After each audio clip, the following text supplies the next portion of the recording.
ओम गुरुर्ब्रह्मा गुरुर्विष्णु गुरुदेवो महेश्वरः गुरुः साक्षात् परब्रह्म तस्मै श्री गुरवे नमः। त्वमेव माता च पिता त्वमेव बन्धुश्च सखा त्वमेव विद्या द्रविणं त्वमेव सर्वं मम देवदेव। मूकं करोति वाचालं पंगुं लंघयते गिरिं यत्कृपातमहं वन्दे परमानंद माधवम। श्री परमात्मने नमः। उपनिषदों में ईश आदि 11 उपनिषद प्रमुख माने जाते हैं।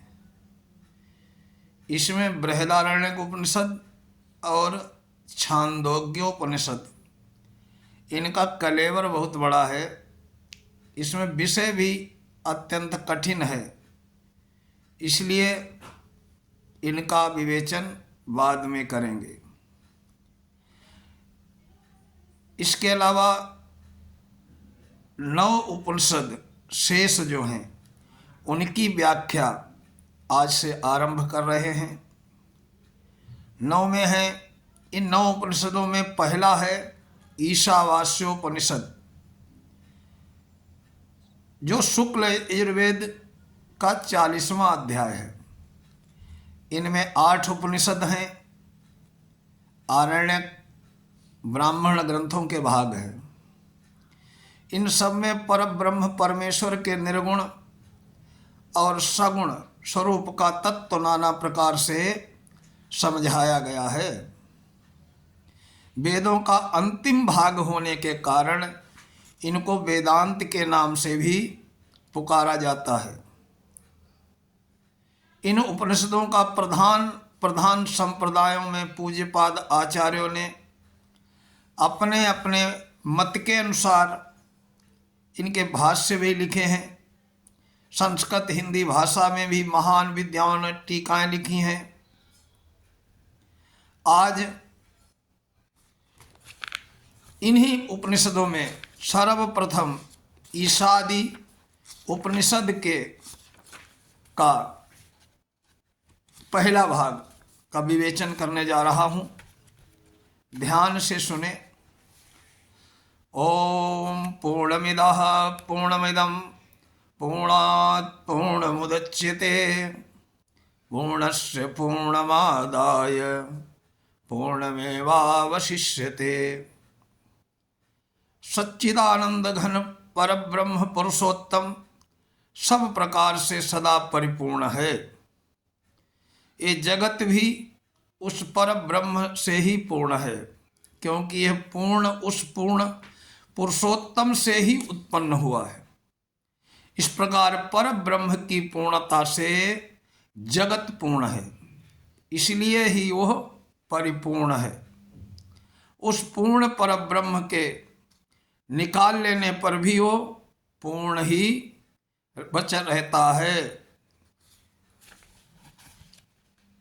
ओम ईशावास्यमिदं सर्वं यत्किंचित् जगत्यां जगत् तेन त्यक्तेन भुञ्जीथा मांगृधः कश्चित् धनम।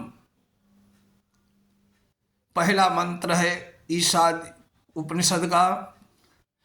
मनुष्यों के प्रति वेद भगवान का यह पवित्र आदेश है कि अखिल विश्व ब्रह्मांड में जो कुछ भी चराचर जगत तुम्हारे देखने सुनने में आ रहा है, वो सबका सब सर्वाधार सर्वनिहंता सदा सर्वत्र उन्हीं से परिपूर्ण है। इसका कोई भी अंश ईश्वर से रहित नहीं है। ऐसा समझ करके इन ईश्वर को निरंतर अपने साथ रखते हुए सदा सर्वदा उसका ही स्मरण करते हुए तुम इस जगत में ममता और आसक्ति का त्याग करके केवल कर्तव्य पालन करने के लिए ही यथाविधि उपभोग करो। विश्व रूप ईश्वर की पूजा के लिए ही कर्मों का आचरण करो। विषयों में मन का मत फंसने दो, इसी में तुम्हारा कल्याण है। वस्तुतः ये भोग पदार्थ किसी के नहीं है। मनुष्य भूल से भी अपने ममता और आसक्ति कर बैठता है। ये सब परमेश्वर के हैं, उन्हीं की प्रसन्नता के लिए इनका उपयोग करना चाहिए। कुर्वन्नेवेह कर्माणि जिजीविषेक्षत गुं समाः एवं तोय नान्यथे तोस्ति न कर्म लिप्यते नरः। पूर्व मंत्र के अनुसार जगत के एकमात्र कर्ता, धर्ता और हर्ता, सर्वशक्तिमान सर्वमय परमेश्वर का सतत स्मरण रखते हुए सब कुछ उन्हीं का समझकर उन्हीं की पूजा के लिए शास्त्र नियत कर्तव्य कर्मों का आचरण करते हुए 100 वर्ष जीने की इच्छा करो। इस प्रकार अपने पूरे जीवन को परमेश्वर के लिए समर्पित कर दो। ऐसा समझो कि शास्त्रोक्त स्वकर्म का आचरण करते हुए जीवन निर्वाह करना केवल परमेश्वर की पूजा के लिए ही है, अपने लिए नहीं, भोग भोगने के लिए नहीं। यूँ करने से वे कर्म तुम्हें बंधन में नहीं डाल सकेंगे। कर्म करते हुए कर्मों से न लिप्त होने का यही एक मार्ग है। इसके अतिरिक्त कोई भी मार्ग कर्म बंधन से मुक्त होने का नहीं है। इस प्रकार कर्म फल जन्म संबंध में मुक्त होने का मार्ग निर्देश करके अब इसके विपरीत मार्ग पर चलने वाले मनुष्यों की गति का वेद भगवान वर्णन करते हैं। असुरिया नाम ते लोका अंधेन तमसावृता तास्ते प्रेत्याभिगच्छन्ति एके चात्म हनो जनाः।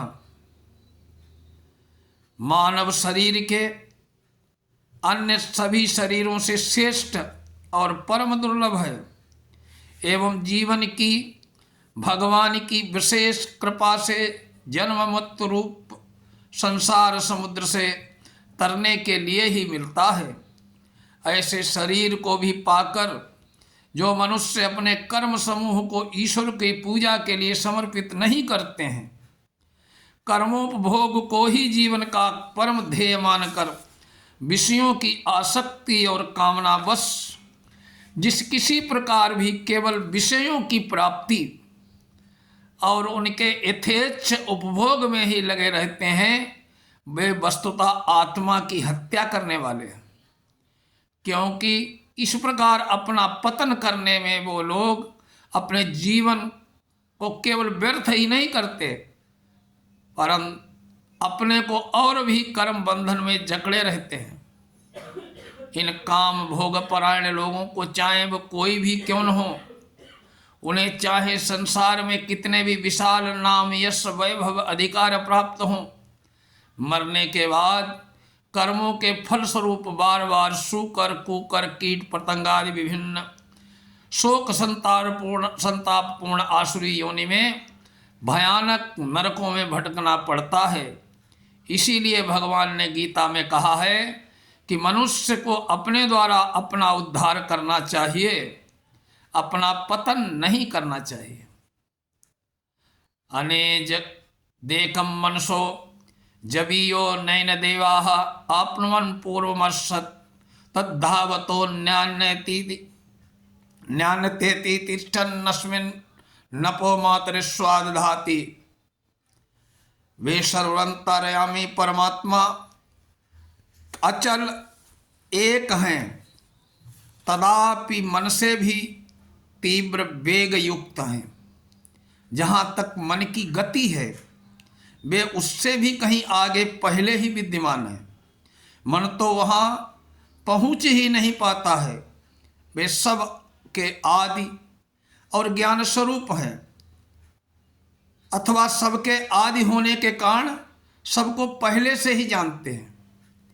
पर उनको देवता और महर्षि गण भी पूर्ण रूप से नहीं जान सकते हैं। जितने भी तीव्र वेग युक्त बुद्धि, मन और इंद्रियां अथवा वायु और देवता हैं, अपनी शक्ति भर परमेश्वर के अनुसंधान की दौड़ लगाते रहते हैं, परंतु परमेश्वर नित्य अचल रहते हुए ही उन सबको पार करके आगे निकल जाते हैं। ये सब वहां तक पहुंच ही नहीं पाते हैं। असीम की सीमा का पता ससीम को कैसे हो सकता, बल्कि वायु आदि देवताओं में जो शक्ति है, जिसके द्वारा वे जलवर्षण, प्रकाशन, प्राण प्राण धारण आदि कर्म करने में समर्थ होते हैं, वो इन अचिंत्य शक्ति परमेश्वर की शक्ति का एकमात्र अंश ही है। उनका सहयोग मिले बिना वे कुछ भी नहीं कर सकते हैं। अब तदेजति तन्नैजति तद्दूरे तद्वदन्ति के तदंतरस्य सर्वस्य तदु सर्वस्यास्य बाह्यता। वे परमेश्वर चलते भी हैं और नहीं भी चलते हैं। एक ही काल में परस्पर विरोधी भाव, गुण और क्रिया जिनमें रह सकती है, वे ही तो परमेश्वर हैं। ये उनकी अचिंत्य शक्ति की महिमा है। दूसरे प्रकार से ये भी कहा जा सकता है कि भगवान को अपने दिव्य परम धाम में और लीला धाम में अपने प्रिय भक्तों को सुख पहुंचाने के लिए अप्राकृत सगुण साकार रूप में प्रकट रहकर लीला किया करते हैं। ये उनका चलना है। निर्गुण रूप से जो सर्वथा अचल स्थित हैं, उनका यह न चलना है। उसी प्रकार से श्रद्धा प्रेम से रहित मनुष्यों को भी दर्शन नहीं देते हैं, अतः उनके लिए वो बहुत दूर हैं। प्रेम से पुकार सुनते ही प्रेमी जनों के सामने, चाहे वो जहाँ हो, वो तत्क्षण प्रकट हो जाते हैं। इसीलिए वो समीप के समीप हैं। इसके अतिरिक्त वो सदा सर्वदा सर्वत्र परिपूर्ण हैं। इसीलिए वो दूर से भी दूर हैं, समीप के समीप हैं, क्योंकि ऐसा कोई स्थान नहीं है जहाँ वे न हो। सबके अंतर्यामी होने के कारण भी वे अत्यंत समीप हैं, पर जो अज्ञानी लोग उन्हें इस रूप में न पहचानते, उनके लिए वो बहुत दूर है। वस्तुतः इस समस्त जगत के परम आधार हैं, परम कारण वो परमात्मा है। इसीलिए बाहर भीतर सभी जगह वे ही परिपूर्ण हैं। यस्तु सर्वाणि भूतान्यात्मन्येवानुपश्यति सर्वभूतेषु चात्मानं ततो न बीजु गुप्सते।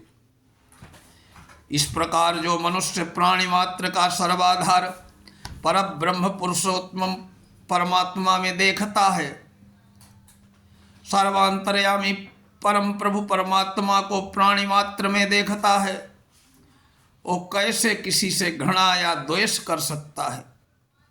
वो तो सदा सर्वत्र अपने परम प्रभु के दर्शन करता है, मन ही मन सबको प्रणाम करता रहता है, सबकी सब प्रकार से सेवा करता रहता है, उन्हें कुछ भी सुख पहुंचाना चाहता है। यस्मिन् सर्वाणि भूतान्यात्मैवान् भूतजानतः तत्र को मोह का शोका एकत्व मनुपश्यतः। जिस प्रकार सब मनुष्य परमात्मा को भली भांति पहचान लेता है, जब उसकी सर्वत्र भगवत दृष्टि हो जाती है, जब वह प्राणी मात्र में एकमात्र तत्व श्री परमात्मा को ही देखता है, तब उसे सदा सर्वत्र परमात्मा के दर्शन होते रहते हैं। उस समय अपने अंतःकरण में शोक मोह आदि विकार कैसे रह सकते हैं। वो तो इतना आनंद मग्न हो जाता है कि शोक मोह आदि विकारों की छाया भी कहीं उस चित्त प्रदेश में नहीं रह जाती है। लोगों के देखने में वो सब कुछ करता हुआ भी वस्तुतः अपने प्रभु में ही क्रीड़ा करता है। इसके लिए प्रभु और प्रभु की लीला के अतिरिक्त अन्य कुछ भी रह ही नहीं सकता। सपर्यगाच्छुक्रमाकाय मव्रण मस्त्राविरह शुद्धम पाप विद्धुम कविर्मनीषी परिभू स्वयंभूर याथा तथ्यतो ध्यान व्यदधाच्छस्वतीभ्यः सभाभ्यः।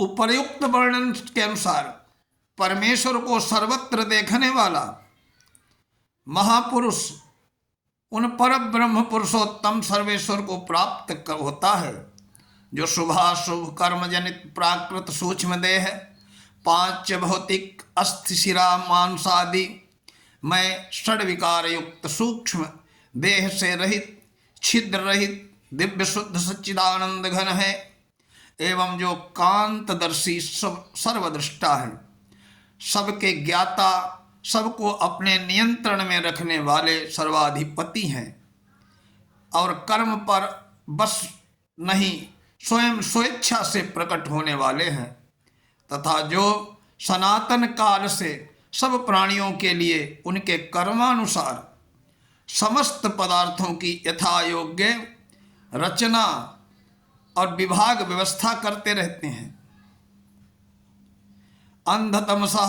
अंधतमः प्रविशन्ति ये अविद्यामुपासते ततो भूय इव ते तमो यौ विद्याया गुंग्रताः। जो मनुष्य भोगों में आसक्त होकर उनकी प्राप्ति के साधन रूप अविद्या विविध प्रकार के कर्मों का अनुष्ठान करते हैं, वे उन कर्मों के फलस्वरूप अज्ञानांधकार से परिपूर्ण विविध योनियों और भोगों को ही प्राप्त होते हैं। वे मनुष्य जन्म के चरम और परम लक्ष्य श्री परमेश्वर को न पाकर निरंतर जन्म मृत्यु रूप संसार के प्रवाह में पड़े हुए त्रिविध तापों से संतप्त होते हैं। दूसरे जो मनुष्य न तो अंतःकरण की शुद्धि के लिए कर्तापन के अभिमान से रहित कर्मों का अनुष्ठान करते हैं, अन्य विवेक वैराग्यादि ज्ञान के प्राथमिक साधनों का ही सेवन करते हैं, परंतु केवल शास्त्रों को पढ़ सुनकर अपने में विद्या का ज्ञान का मिथ्या आरोप करके ज्ञानाभिमानी बन बैठते हैं। ऐसे मिथ्या ज्ञानी मनुष्य अपने को ज्ञानी मानकर हमारे लिए कोई भी कर्तव्य नहीं है, इस प्रकार कहते हुए कर्तव्य कर्मों का त्याग कर देते हैं। इंद्रियों के वश में होकर शास्त्र विधि के विपरीत मनमाना आचरण करते हैं। इससे वे लोग सकाम भाव से कर्म करने वाले विषयासक्त मनुष्यों की अपेक्षा भी अधिकतर अंधकार को पशु पक्षी शूकर कुकार आदि नीच योनियों और रौरव कुंभिपाक आदि घोर नरकों में प्राप्त होते हैं। अन्य देवाहुर विद्यायान नदाहुर्विद्या इति शुश्रूमधीराणाम ए नस्तद विचक्षिरे। सर्वोत्तम फल प्राप्त करने वाले ज्ञान का यथार्थ स्वरूप है नित्य वस्तु का विवेक, क्षण भंगुर विनाशशील अनित्य अहलौकिक और परलौकिक भोग सामग्रियों साधनों से पूर्ण विरक्ति संयम पूर्ण पवित्र जीवन, एकमात्र सच्चिदानंद घन पर ब्रह्म के चिंतन में अखंड संलग्नता, इस यथार्थ ज्ञान के अनुष्ठान से प्राप्त होता है पर ब्रह्म पुरुषोत्तम। यथार्थ का ज्ञान सर्वोत्तम फल है। ज्ञानाभिमान में रत स्वेच्छाचारी मनुष्यों को जो दुर्गति रूप फल मिलता है उससे सर्वथा भिन्न और विलक्षण है। इसी प्रकार सर्वोत्तम फल प्राप्त कराने वाले कर्म का स्वरूप है कर्म में कर्तापन के अभिमान का अभाव, राग द्वेष फल कामना का अभाव एवं अपने वर्णाश्रम तथा परिस्थिति के अनुरूप केवल भगवत सेवा भाव से श्रद्धा पूर्वक शास्त्र विहित कर्मों का यथा योग्य सेवन। इस के अनुष्ठान से समस्त दुर्गुण और दुराचारों का अशेष रूप से नाश होता है। हर्ष शोक आदि समस्त विकारों से रहित होकर साधक मृत्युंजय संसार सागर से तर जाता है। सकाम भाव से किए जाने वाले कर्मों का जो पुनर्जन्म रूप फल कर्तापन को मिलता है, उससे भी इस यथार्थ कर्म का सेवन का ये फल सर्वथा भिन्न और विलक्षण है। इस प्रकार हमने उन परम ज्ञानी महापुरुषों से सुना है, जिन्होंने हमें विषय पृथक पृथक रूप से व्याख्या करके भली भांति समझाया। इस प्रकार आज ईशावास्योपनिषद का पूर्वार्ध संपूर्ण हुआ। अगले वीडियो में ईशावास्य उपनिषद का अगला भाग होगा। ओम श्री परमात्मने नमः।